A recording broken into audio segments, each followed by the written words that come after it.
Thank you so much for watching Ielts वाला India and I pray to God for every student. जितने भी student अपनी तैयारी कर रहे हैं आईएलएस एग्ज़ाम की, मैं सबके लिए प्रे करता हूँ कि हर एक माँ बाप का बच्चा लाइफ में सक्सेस हो, उसके भी डिज़ायर बैंड स्कोर आएँ 6.5 7 बैंड स्कोर। देख सकते हो ये हमारा इंस्टाग्राम अकाउंट है, इसका लिंक आपको मिल जाएगा डिस्क्रिप्शन बॉक्स में एंड स्क्रीन रिकॉर्डिंग चल रही है। जितने भी एग्ज़ाम आज तक हुए हैं उसमें हमारी पीडीएफ से मटेरियल देखने को मिला है, like reading, writing, speaking and listening. उन सब का एक एक proof 2500 plus proof plus student के रिज़ल्ट आपको देखने को मिलेंगे मेरे इंस्टाग्राम अकाउंट के ऊपर। वहाँ पर जाकर चेक कर सकते हो आप एक एक स्क्रीनशॉट। एंड किसी को मटेरियल चाहिए तो आप मुझे व्हाट्सएप के ऊपर मैसेज कर सकते हो। हम ओनली 25 रीडिंग देते हैं, 22-25 स्पीकिंग देते हैं एंड 30 लिसनिंग टेस्ट देते हैं जो आपकी हेल्प करते हैं। और देख सकते हो स्क्रीन के ऊपर वही पीडीएफ से आया गया material.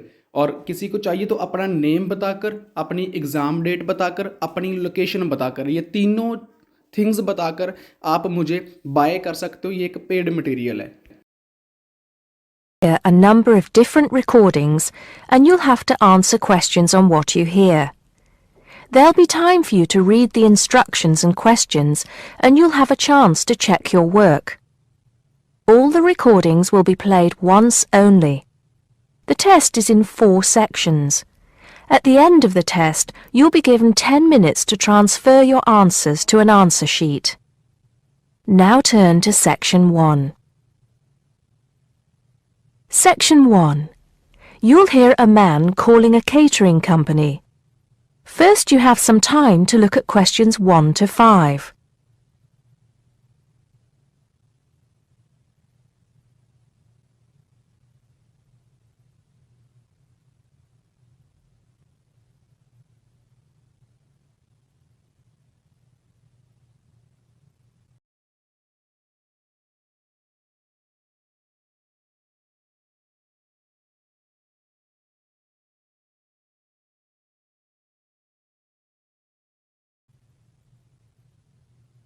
Now we shall begin.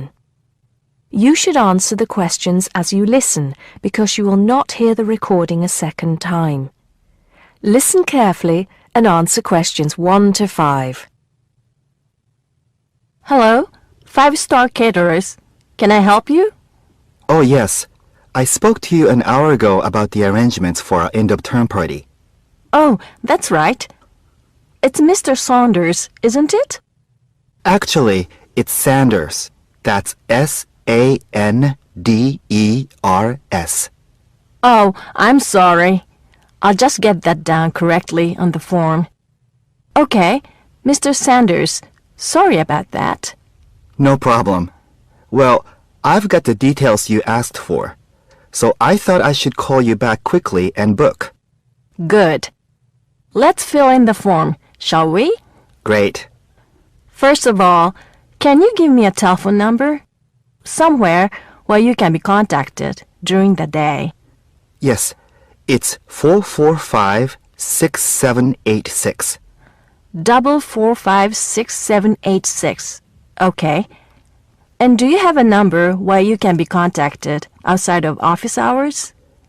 Well, I'm at work till late in the evening, so use the same number, and if I'm not there, you can leave a message. Thanks. I'll make a note of that. And how many guests shall I put down? Okay, that's changed. So instead of the figure I gave you before of 85, it's now only 50. It's much lower, I'm afraid, because a lot of people can't make that date. That's not a problem. Can you remind me of the date we'd set? Yes, it's the 25th of June. Okay, that's fine. Before you hear the rest of the conversation, you have some time to look at questions 6 to 10.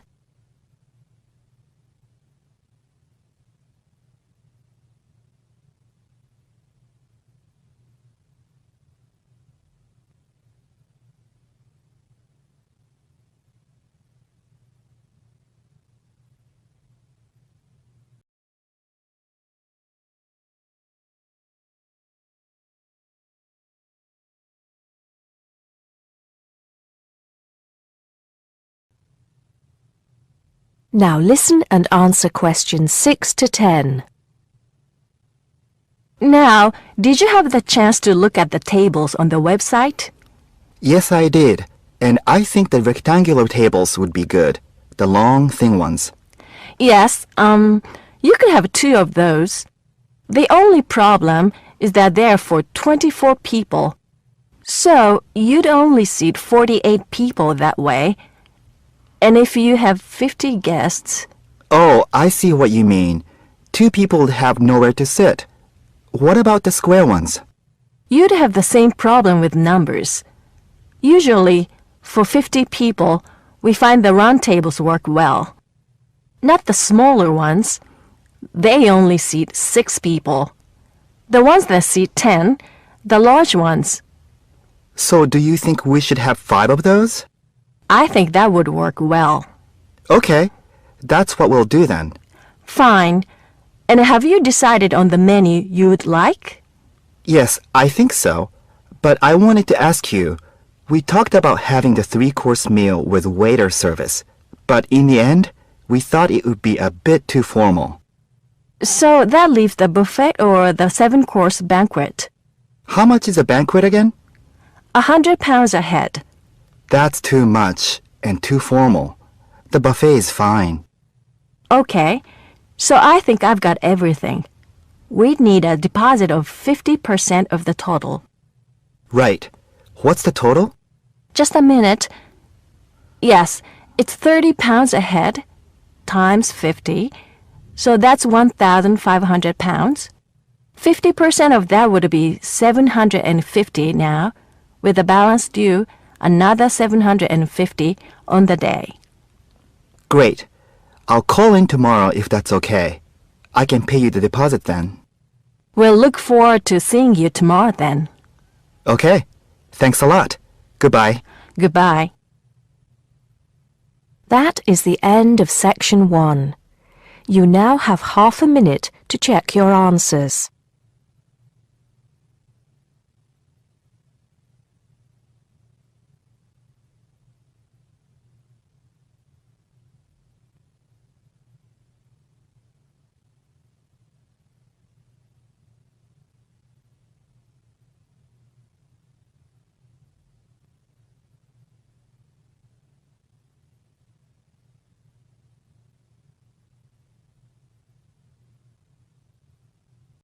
Now turn to Section 2. Section 2. You'll hear a guide talking to a group of tourists about Buckingham Palace. First, you have some time to look at questions 11 to 17.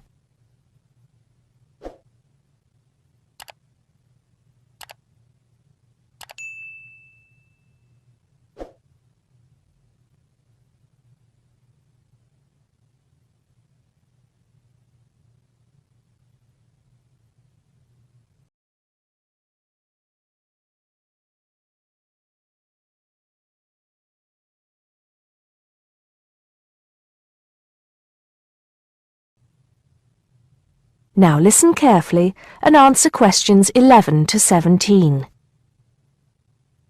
Now, of course, Buckingham Palace is instantly recognisable to millions of people around the world. As we pass the palace, I'd like to tell you a few things about the history of this famous building.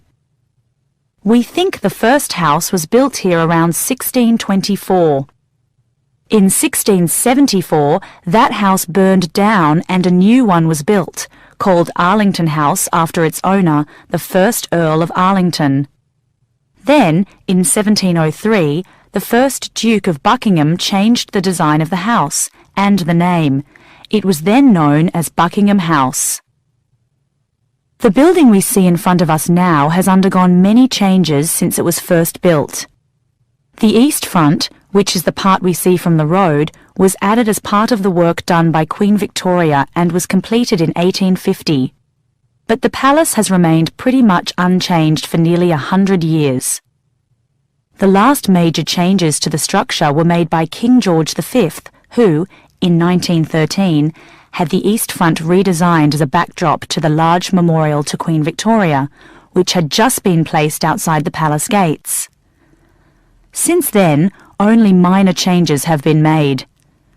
I should point out, though, that the palace was bombed 7 times during the Second World War, most seriously in 1940, when the palace's chapel was destroyed. Today, of course, it is the home of the royal family, but that wasn't always the case, although they did own most of the land it was built on. It was George IV who turned it into a palace, doubling its size when he became king in 1820. He had inherited it from his father, King George III, who, in 1761, had become the first royal owner of the building, though it was still not used as the home of the royal family, just as a private home for Queen Charlotte. It was known as the Queen's House at that time. King William IV finished the work after his brother, George IV, died. But King William never moved into the palace. In fact, in 1834, he offered it as a new home for Parliament after the Houses of Parliament were destroyed by fire. The offer was not accepted, though, and in 1837, when Victoria became Queen, the house became the main royal residence in London. However, Victoria and her husband, Prince Albert, found the house too small, so they carried out building work to further enlarge it. This included building the east front, which I've already mentioned as the part we are looking at now. Victoria was also responsible for moving the Marble Arch, built as a part of the palace itself in the 1820s, to where it stands today, separate from the palace on the corner of Hyde Park. For 20 years or so, the palace was often the setting for huge banquets, dances, and musical performances. This period lasted until Prince Albert died in 1861, after which Victoria spent very little time there, and the palace was hardly ever used.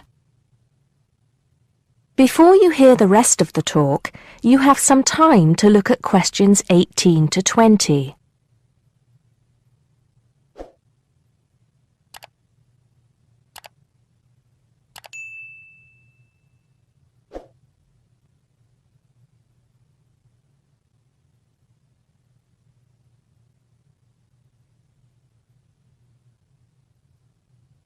Now listen and answer questions 18 to 20.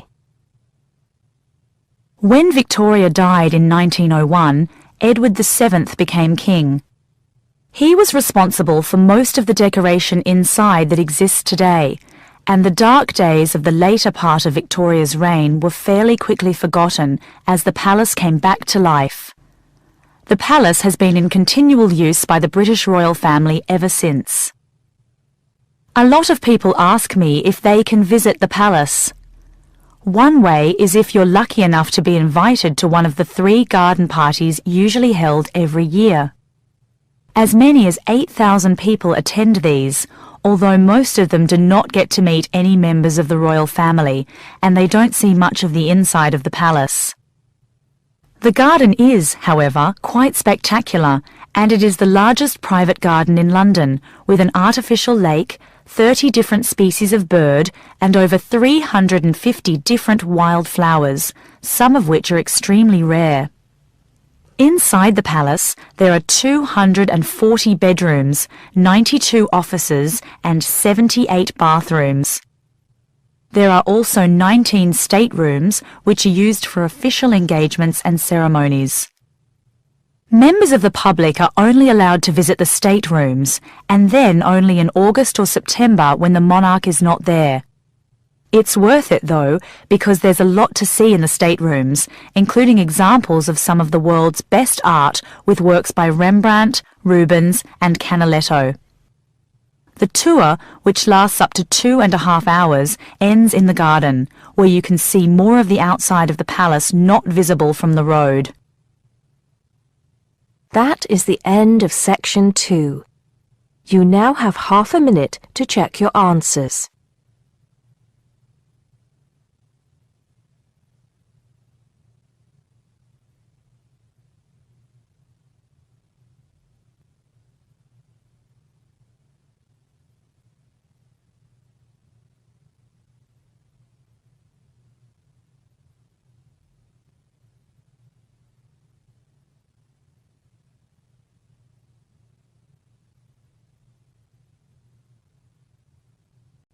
Now turn to Section 3.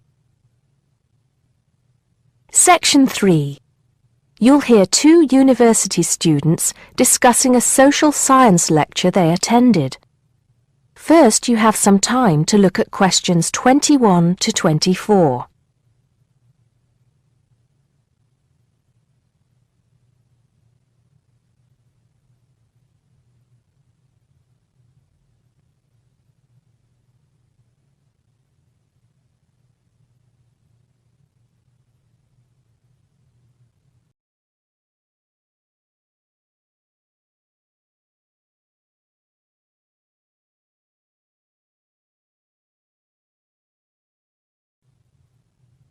Now listen carefully and answer questions 21 to 24.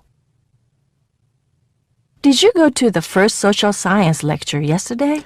Yeah, didn't you see me there? No, I was trying so hard to understand the lecturer.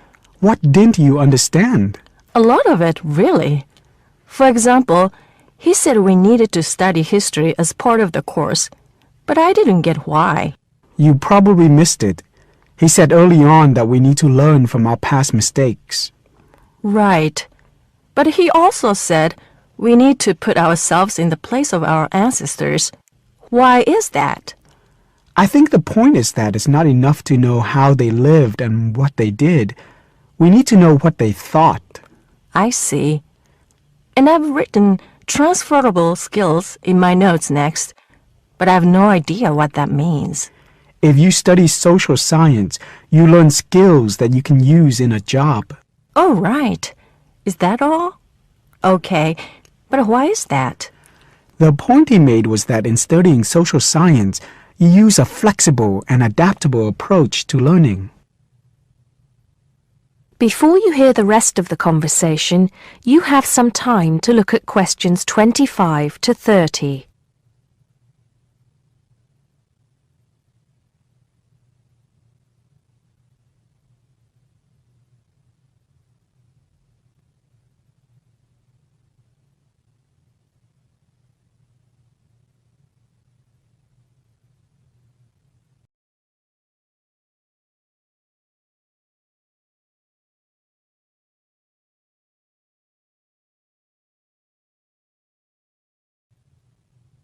Now listen and answer questions 25 to 30.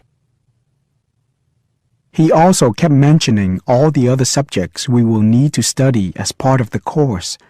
I didn't write them all down, did you? Some of them. I think I can make sense of my notes. The first one was anthropology, which he said would cover prehistory and archaeology as well. Okay. Then there's economics. I wrote down that this was not meant to mean that we will spend all our time looking at economic theory, but more that we need to see how humans behave. That's good. I don't think I could handle economic theory. He said something about education too, didn't he? Yeah. He said we'll be looking at how cultural information is handed down from one generation to the next through teaching children. He said we'd be focusing on geography too, but I can't really remember which aspects. Can you? I noted it down, I think. Here we are, yes, particularly in relation to urban planning. It's law that I got confused about. I didn't understand why he linked that to economics. I think he meant that laws affect the way wealth is distributed. That makes sense. Now, what are the science wars? Okay, I did get that. The science wars are about how social science collects information. In sociology and social work, and in social science generally, they can only study patterns of behavior and observe. If you compare that to the way scientists work in physics or chemistry, it's very different because they use specific experiments that can be tested and which give concrete answers. Social studies is often accused of being unscientific. That's all. Okay, but it still looks like a good course, doesn't it? You don't have any regrets, do you? None at all. I'm looking forward to it. That is the end of section 3. You now have half a minute to check your answers.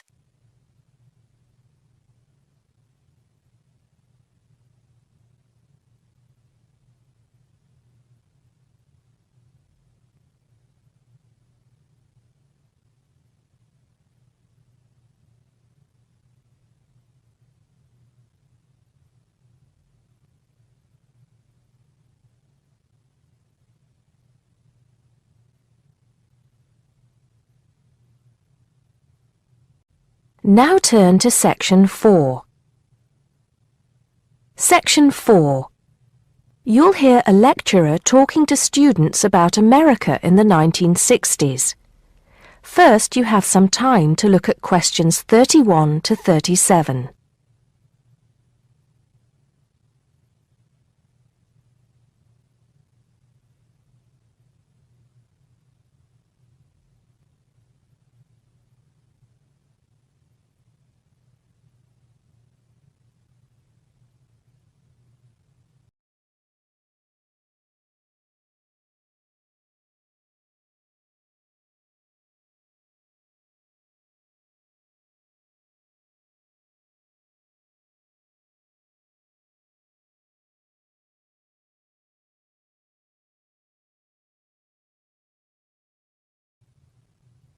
Now listen carefully and answer questions 31 to 37.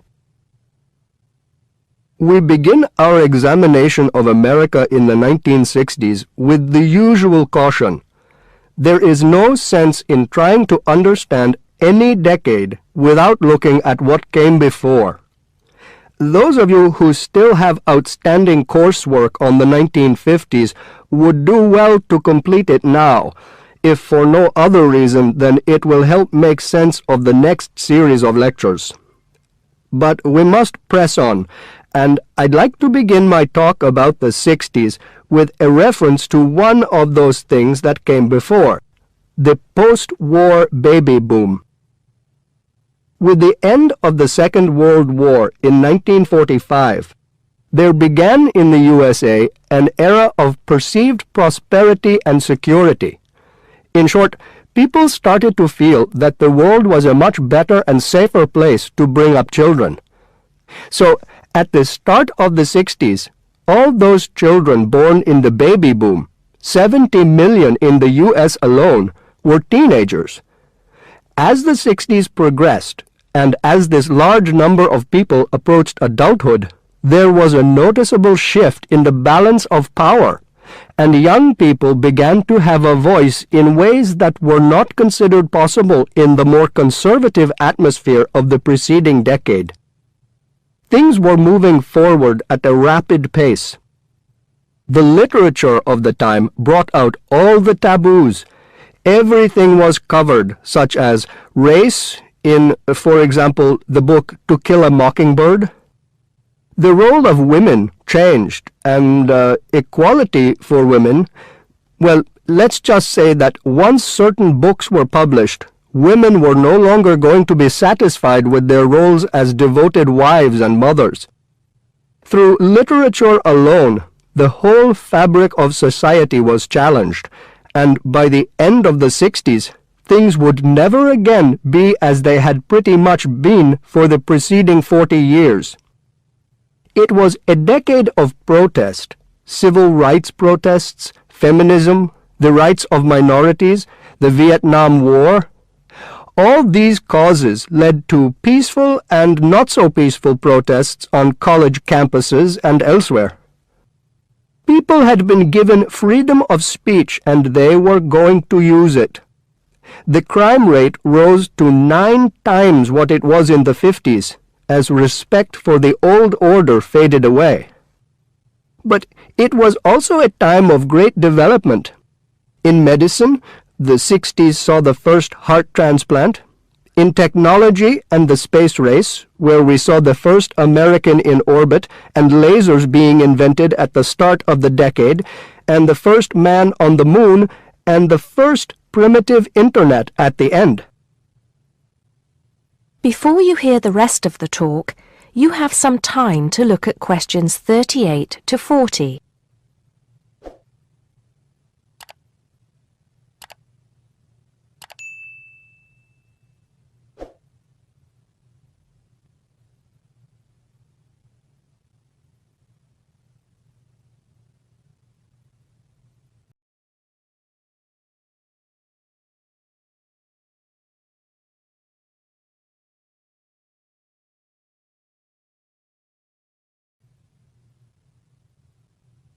Now listen and answer questions 38 to 40. None of this, good or bad, might have happened if things in 1962 had gone slightly differently. On October 16th, President John F. Kennedy met with his closest advisors at the White House. They had obtained photographic evidence showing that Cuba was building or installing nuclear weapons. It was widely believed that Cuba was preparing to fire these weapons at cities in the USA. Kennedy was faced with three choices: to try to resolve the crisis diplomatically by negotiating with Cuba and the Soviet Union, to take action to block the delivery of more weapons into Cuba, or to attack Cuba, destroying their weapons. Believing that the first option would end in failure and that the third option would lead to war, it was the second option that Kennedy chose. In doing so, he succeeded in preventing the buildup of more missiles. The Soviet Union then withdrew the weapons from Cuba.